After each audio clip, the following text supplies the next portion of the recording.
Hello everyone, and welcome once again to a very short presentation on blue needles.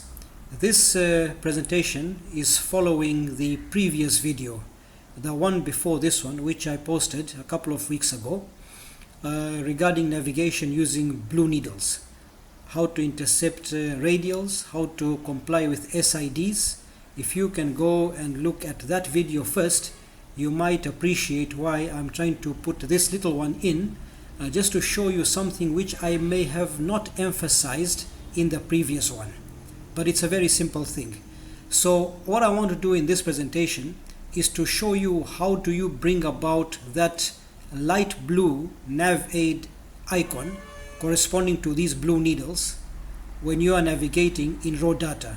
So you might recall, for those of you who have seen this video, and I recommend you do before you continue to watch this one, you might recall that we have these icons here, symbols, which appear when the FMS is operating, and or if we press the data push button 2 or 3 times to get the nav airport identification on this part of the MFD where you can see my cursor moving.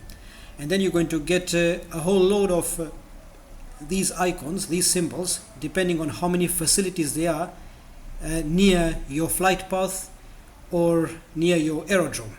Okay, but as you recall, I said that when the FMS has malfunctioned and you get a nav integ message or GPS integrity message, you lose the magenta.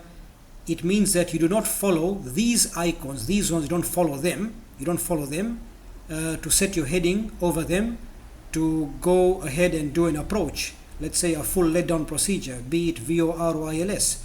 You must follow the icon, the symbol, which corresponds to these needles here this time, the raw data needles.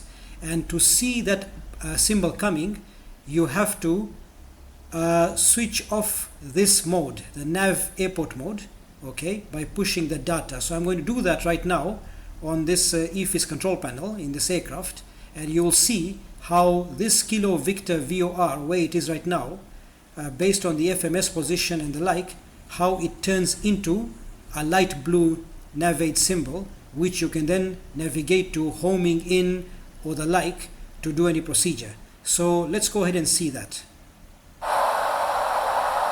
So you see here, I'm going to press the data push button there. You can see I'm pressing the data push button on the EFIS control panel and see what has happened. You can see where the Kilo Victor was in a bit of a brighter blue color. Now it's the light blue. This is what you need. This is what you actually need if you are to navigate to this facility in raw data. You can see that on the side here, the nav airport mode has gone. I'll push it again, the data push button, so you can see how it brings the nav airport labels here, and how it brings the Kilo Victor VOR, in this case for example, which is tuned with 115.3 for this particular facility. So look what happens again when I play with the data push button, and I make you appreciate that this is a symbol you need. Whether the FMS is working or not, or whether you opt to do a full let-down procedure, a VR approach, ILS approach, a full ILS approach without radar vectors, you need to have this symbol to navigate to, not the one which was before that when you have nav airport. I hope it's making sense. So here we go. I'm going to press the data button again. At some point there I go, and you can see nav is here. You can see nav has been illuminated, so it's a NavAid. Here's the NavAid, the Kilo Victor, and then there must be another push where you might see airport. So that's again the airport, or this facility is located right at the airport. And when I press both of them, when I press data again, as you can see, the nav airport's symbology has gone, and we've brought back the blue needle, the blue symbol.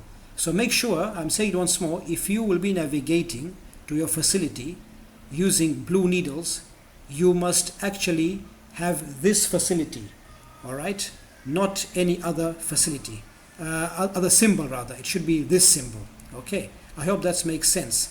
So having said that, there we go.